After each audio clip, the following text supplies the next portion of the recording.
Amados irmãos e amigos, a paz do Senhor Jesus, nós estamos muito felizes por estar mais uma vez aqui gravando este vídeo no canal Amor pela Palavra.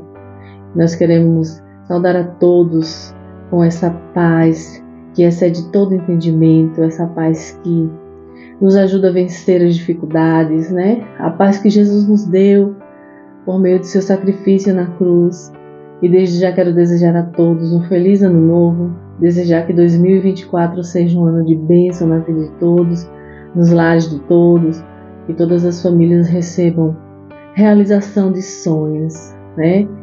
Que tudo seja conforme a vontade de Deus e que tudo também seja para a glória de Deus. Amém? Sem perder muito tempo, eu quero te convidar para orar. No vídeo anterior nós falamos sobre Jesus como nosso Redentor. Nós falamos e nesse próximo vídeo estaríamos falando de 6 áreas que o ministério de Jesus abrangeu como sumo sacerdote. Hoje nós estaremos falando da primeira área, mas antes disso nós vamos falar com Deus. Feche seus olhos em sua casa, ore conosco, em nome de Jesus. Pai amado, santo, justo, nós queremos te agradecer, Senhor, por mais uma oportunidade de estarmos aqui, nesse canal, ministrando a Tua Palavra. Deus, queremos te agradecer, porque vencemos, Senhor, o ano de 2023, onde muitos não conseguiram chegar com vida a 2024, mas nós estamos aqui, te glorificamos, Senhor, por tudo que o Senhor tem feito nas nossas vidas. Te pedimos bênçãos sem medida para as nossas famílias, a família de todos aqueles que esse vídeo alcançar. Nós também te pedimos, Senhor, conforto para as famílias enlutadas. Deus, nós te pedimos força para lutar mais esse ano de 2024, com garra, com coragem, correr atrás dos seus objetivos. Nós te pedimos, Senhor, abre as portas para aqueles que estão desempregados, cura os enfermos, Senhor, glorifica o teu nome, em nome de Jesus. Amém. Amados, nós estaremos falando de 6 áreas nas quais o ministério de Jesus como sumo sacerdote abrangeu. E hoje nós estaremos falando da primeira área, que diz assim: Jesus no Calvário foi tanto sacerdote como o próprio sacrifício. E eu quero ler para você 2 versículos em Hebreus.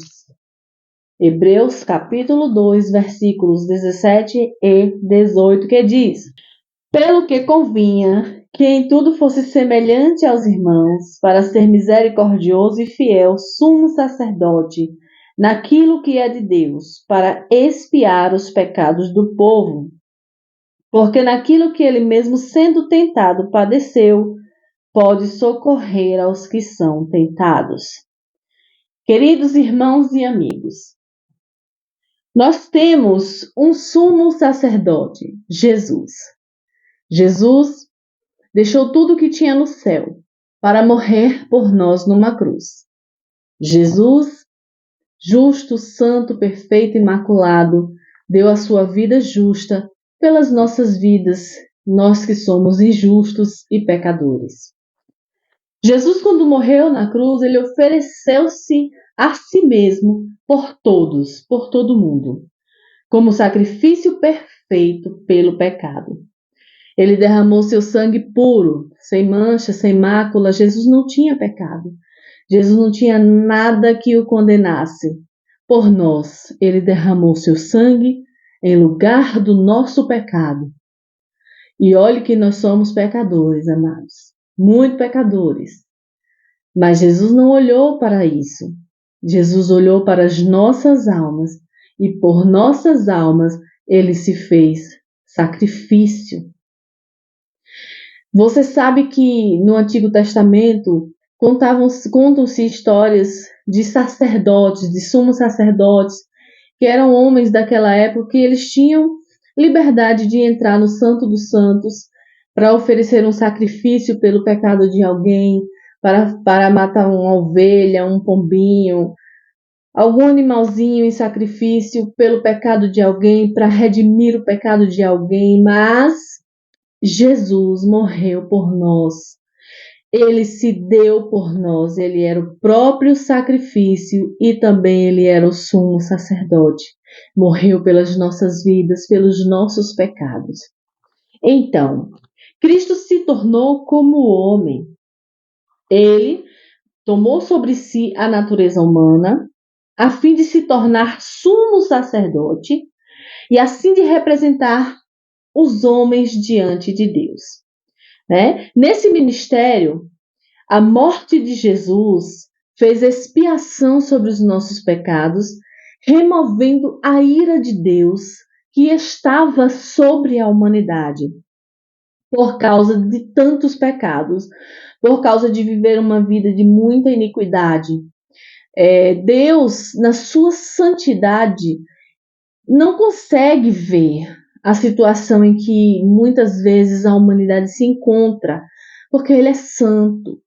Eu e você, muitas vezes nos surpreendemos, nos chocamos, né, com o que vemos nas notícias, nas redes sociais. Imagine o Senhor. Me faz me recordar de Sodoma e Gomorra, que foi totalmente destruída pelo Senhor. Também faz-me recordar da geração de Noé, que o dilúvio matou todo mundo, aquela geração perversa e má, estava com um cheiro ruim diante do nosso Senhor. Aquela geração fez com que Deus se arrependesse de ter criado o homem. E aí o Senhor enviou o dilúvio e destruiu tudo. Nós estávamos na mira do Senhor, quando Jesus deu a sua vida por nós, anulando assim a ira, removendo assim a ira de Deus que estava sobre nós por causa dos nossos pecados.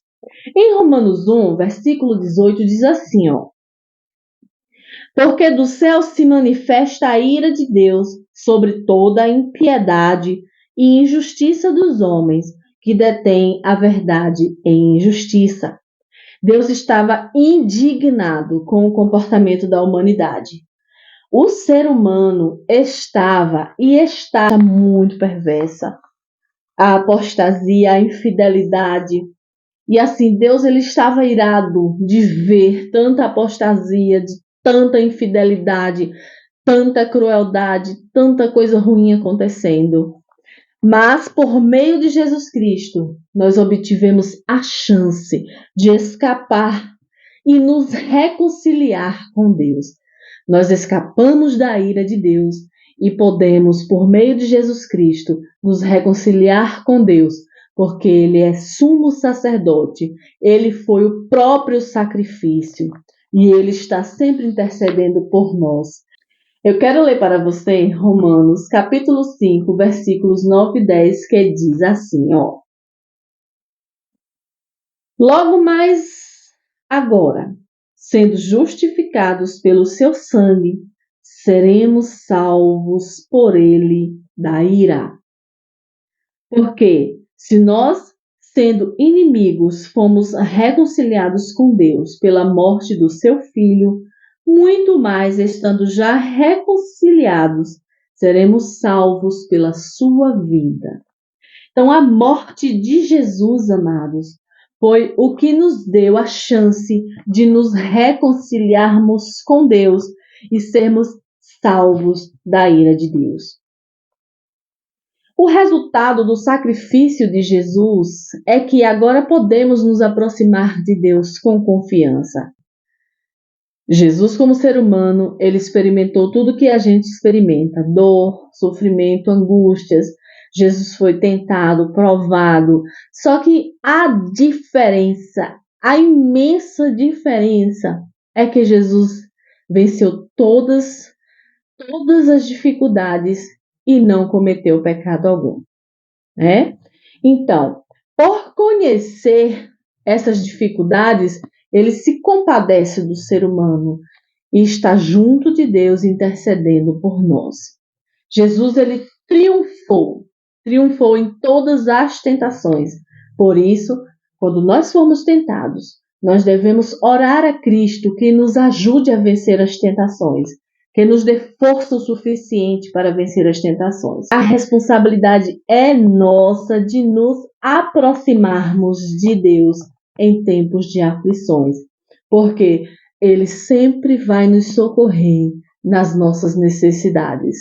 Então, eu quero encerrar aqui esse vídeo agradecendo a Deus pela chance de estar passando para você o que eu tenho aprendido da palavra de Deus. Fica com Deus, eu já te convido para o próximo vídeo, onde nós estaremos falando da segunda área que o ministério de Jesus abrangeu como sumo sacerdote. Fica com Deus e feliz ano novo!